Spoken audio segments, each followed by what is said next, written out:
Assalamualaikum warahmatullahi wabarakatuh. Berjumpa lagi dengan saya di MMC TV 35 Official. Di kesempatan kali ini saya akan mengajak kalian untuk memahami akidah dengan metode tanya jawab. Kenapa saya menggunakan metode tanya jawab? Karena sekarang banyak keyakinan-keyakinan menyimpang di luar sana, di media sosial yang menyebar sehingga kalau bagi kita yang tidak paham, bagi kalian yang tidak tahu, maka itu hanya akan membuat kalian bingung.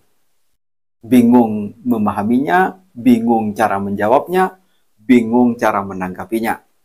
Jadi kan makanya saya akan mencoba untuk mengajak kalian sama-sama belajar atau mengingat kembali apa yang telah kita pelajari dari guru-guru kita dengan metode tanya jawab. Tapi ingat, kalau bertanya tentang atau membuat pertanyaan atau bertanya tentang ilmu agama, utamanya ilmu agama yang pokok, maka jangan menisbatkan pertanyaannya kepada dirinya sendiri, tapi nisbatkan kepada yang lain. Maksudnya bagaimana? Ya, ketika ingin bertanya, jangan langsung bertanya, tapi nisbatkan kepada yang lain. Misalnya, kalau langsung bertanya, apakah warna ini putih? Nah, ini artinya langsung bertanya. Maka ini sama dengan menisbatkan pertanyaannya kepada dirinya. Sama dengan bahwa itu muncul dari dirinya sendiri. Jadi sekalipun muncul dari dirinya sendiri dan bertanya sendiri, maka sebaiknya, bukan hanya sebaiknya, tapi harus tidak menisbatkan pertanyaannya kepada dirinya. Karena kalau misalnya pertanyaannya itu menimbulkan hal-hal yang menjatuhkan kepada dosa, baik dosa kecil atau dosa besar, atau bahkan menjatuhkan kepada kekufuran, ketika tidak menisbatkan kepada dirinya, maka kita akan selamat dari terjatuh kepada dosa, baik dosa kecil atau dosa besar, atau bahkan hal-hal yang menjatuhkan kepada kekufuran. Contoh yang tidak langsung menisbatkan kepada dirinya. Kalau misalnya ada orang yang bertanya, nah kemudian kasih pertanyaannya, apakah warna ini putih?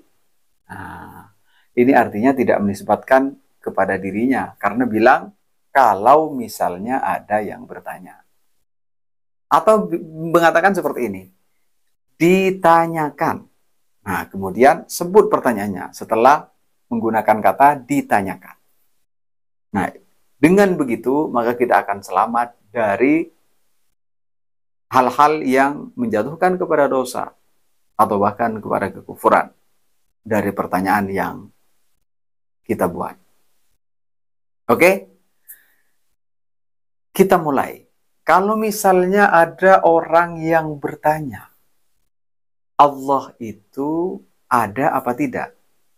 Maka jawabannya ada. Kenapa timbul pertanyaan seperti ini? Nah, ini kan biasanya timbul dari orang yang tidak mempercayai adanya Allah.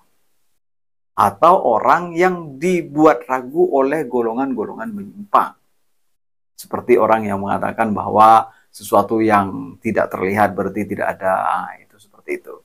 Jadi kalau misalnya ada orang yang bertanya, Allah itu ada apa tidak? Maka jawabannya ada.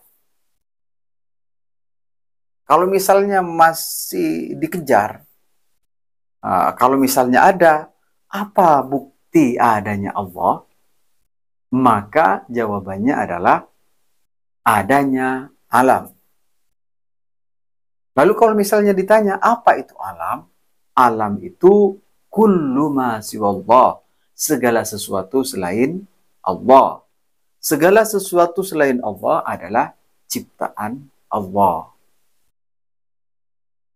Kan makanya disebutkan di dalam ayat, wallahu ghaniyun 'anil 'alamin.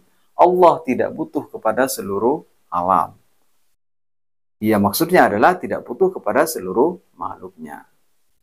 Jadi kan makanya seperti itu. Kalau misalnya ada orang yang bertanya. Nah, kemudian kalau misalnya pertanyaan mereka berkelanjutan, nah kalau begitu, sejak kapan misalnya?